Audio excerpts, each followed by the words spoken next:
I mean, you got one of the most exciting running backs that's been in that program in a long time in Lamar Miller. And just to see that athlete on the field and see some of the plays that he can make, I mean, that makes that game exciting. I'm a big fan of Lamar Miller. I think the kid is going to be I think he's going to be the next great back.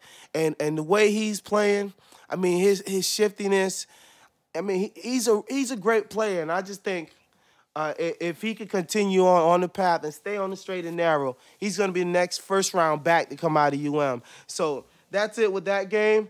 And that'll be our college football segment. On to the next topic. I want to give a personal apology to Timothy Richard Tebow. There we go.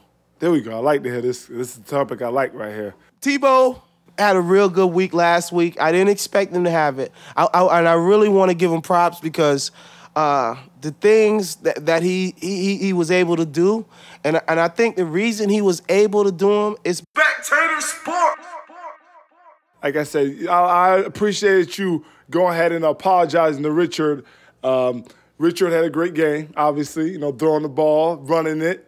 Now, all I'm going to say with this Tebow. People who say, oh, well, he sucks and he can't do this and he can't do that. Last time I checked, he's 2-2 as a starter this year, or 2-1 as a starter this year, 3-3 in his career right now, 11 touchdowns and 6 interceptions, 6-1 this year. This guy can't play quarterback. And this guy can't throw the ball. And he's throwing for like 150 yards a game. Does not matter. It doesn't matter. At the end of the day, what matters? Who wants a quarterback that can only throw for 150? And football, all I'm saying is the reason for the apology, and he's winning. That's it. The reason for the Tebow apology is only to give credence to what I've seen done with that offense and the fact that Tebow has been successful in doing just a few things.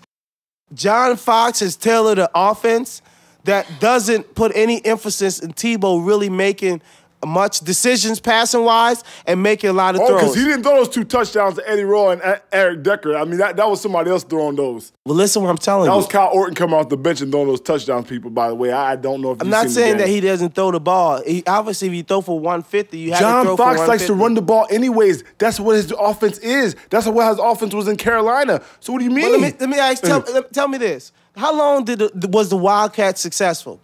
Like a year and a half? But they're not running the Wildcats, though. He's running the option. That's why that touchdown that McGahee had was an option. No, so what? He pulls it and he keeps it. How long you think the option is going to be successful from a fullback? What do you mean it's going to be accepted so someone can stop it? A fullback is not going to be successful in the NFL running the option for more than one season.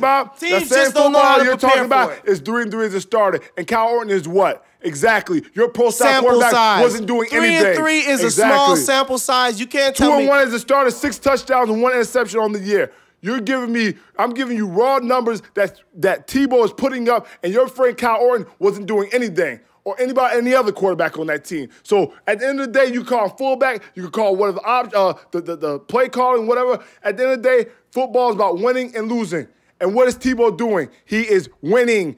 That's it. Like Charlie Sheen says, winning. Do we have a clip with Charlie Sheen? Because that's what I need right now to let people know what life is about. Because everybody forgets what this game is about. Winning. What did Charlie Sheen say? When they say he's on drugs, blah, blah, people are mad at me because what am I doing? I'm winning. People are mad at Tebow because he is winning. Plain and simple. I don't care. He win the game. 1-15 as a start. At passing in the game. Long as he gets that W, that's the only thing I care about. Winning or you're losing. There's like I said, at the end of the day, it's about winning. Just win, baby. Just win. Shout out to Al Davis. Just win, baby. Let's go on to our NFL games. We might as well get into the NFL games. Tebow. This guy. Tebow. Come on, Josh. Don't get too excited with this Tebow. I'm Tebowing right now. I'm Tebowing. Take a knee because Tebow really is not that great. I'm Tebowing. How long you think he's going to be a starter in this league? He'll be Tebowing for a long time in this league when he's holding the clipboard at the second quarterback. Probably the third string. He'll be Tebowing for a long time. I'm going to quote something Lil Boosie said. I don't know if everybody knows Lil Boosie. What does Tebow have to do with Boosie? I'm going to tell you what Tebow has to do with Boosie. Touchdown Jesus. What does Jesus and Boosie has to do with each other? If you calm down for a minute, I'm going to tell you. Lil Boosie said it's all about jealousy. People are jealous. It's all about jealousy. He made a song about it. People like to see where Lil Boosie's at right now in prison because they're jealous because he's not out there doing his thing. Just like people in NFL, they're jealous that Tebow is out there doing his thing. They're jealous. They hate to see that. So they're jealous that he's incarcerated. They're jealous because he's not making money. I mean, not just that he's not making money. They're jealous because, you know, he's who he is and people love and respect him. He makes money. That's what they're jealous of. They're jealous of him. They're jealous because he could go on YouTube and count on $100,000 in front of the camera. And that's what they're jealous of. They hate to see that. They're happy now that he's in prison. Winning. I just want to correct myself. But like I said, that's what it's about. It's about jealousy when it comes to Tim Tebow. That's what that was about, flies. You go on YouTube and you count $100,000 and you pay no taxes on it. You don't think the FBI, you don't think nobody's going to notice that, right? Let me go and broadcast my life and not pay taxes on it. And who said he didn't pay taxes on it? Spectator Sport. I'm just saying. I'm not 1,000% that he didn't pay taxes, but I say if he didn't pay taxes on it and he can't account for the $100,000, look where he's at now. That's for murder and violation of probation. Exactly. Flies. At the end of the day, that's not the point. Where you getting on Lil Boosie? I'm just saying, I'm taking a quote from a song called Jealousy, argument, and that's we were why talking Jesus you people and Tebow, and this guy talks about Tebow. Boosie and people hip-hop. hated Jesus. Hey, we picked John Beck a while back, and I'm glad we're playing him this week. So you know we're gonna get a win. I have to stop the segment real quick and really give my team a shout out for getting that first win.